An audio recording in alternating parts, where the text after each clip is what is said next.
Hello, Aju പിന്നെ എത്തിയിട്ടുണ്ടേ. ഈ ഹൈവേയിൽ കൂടെ വെച്ച് പിടിക്കുന്ന എങ്ങോട്ടാന്നല്ലേ നിങ്ങൾ ആലോചിക്കുന്നത്? എന്നത്തെയും പോലെ അമ്പലത്തിലേക്ക് തന്നെയാണ്.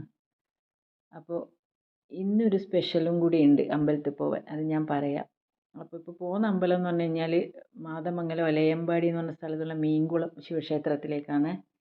അപ്പോൾ സ്പെഷ്യൽ എന്താണെന്ന് വെച്ച് കഴിഞ്ഞാൽ നമ്മളെ മദ്രാസിലുള്ള നമ്മളെ ഫ്രണ്ട്സ് വന്നിട്ടുണ്ട്, ഫ്രണ്ട്സും മക്കളെല്ലാം. അപ്പോൾ അവരെയും കൂടി ഈ അമ്പലമെല്ലാം ഒന്ന് കാണിക്കാൻ വേണ്ടി നമ്മൾ ഇറങ്ങിയതാണ്.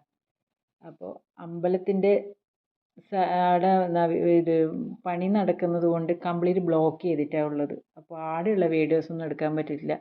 നല്ല അടിപൊളി സ്ഥലങ്ങളാണ് അമ്പലത്തിൻ്റെ മുമ്പിലുള്ള ശിവൻ്റെ ശിവഭഗവാന്റെ ആ ഒരു ഭാഗമെല്ലാം. പിന്നെന്ന് പറഞ്ഞാൽ കാറ്റ് കൊണ്ട് ഒരു രക്ഷയില്ല കേട്ടോ.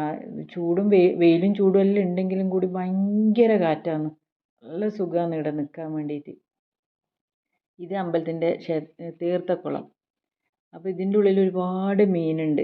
ആ മീനെല്ലാം ഉച്ചപൂജ സമയത്ത് ശ്രീകോവിലിൻ്റെ ഉള്ളിൽ പോകുന്നതാണ് പറയപ്പെടുന്നത്. കറക്റ്റ് അറിയില്ല. അപ്പോൾ ഇത് വില്വമംഗല സ്വാമീൻ്റെ മഠമാണ്. ഞാൻ പറഞ്ഞില്ലേ, ഈ സ്ഥലമാണ് ഏറ്റവും ഭംഗി. എന്തൊരു ഭംഗിയാണെന്നറിയാം.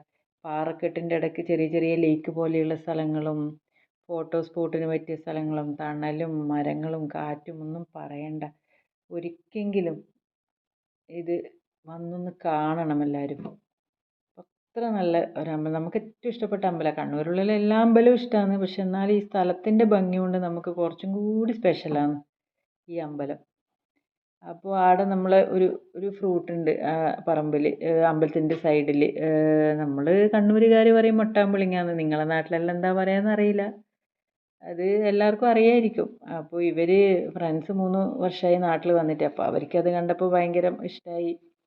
അവരത് പറിച്ച് പഴുത്ത് കഴിഞ്ഞാൽ നല്ല യെല്ലോ കളറിലുണ്ടാവും. അപ്പോൾ അതെല്ലാം പറിച്ച് അവരതെല്ലാം പറിക്കുന്ന തിരക്കിലാണ്. അപ്പോൾ ഇരുന്ന് പറിക്കുകയെന്ന്. അപ്പോൾ ഇതാണ് സാധനം. അപ്പോൾ ഇത് പൊളിച്ച് ഇതിൻ്റെ ഉള്ളിലുള്ള ആ ഒരു ഫ്രൂട്ടാണ് നമ്മൾ തിന്നണ്ടേ. നല്ല ടേസ്റ്റാണ്.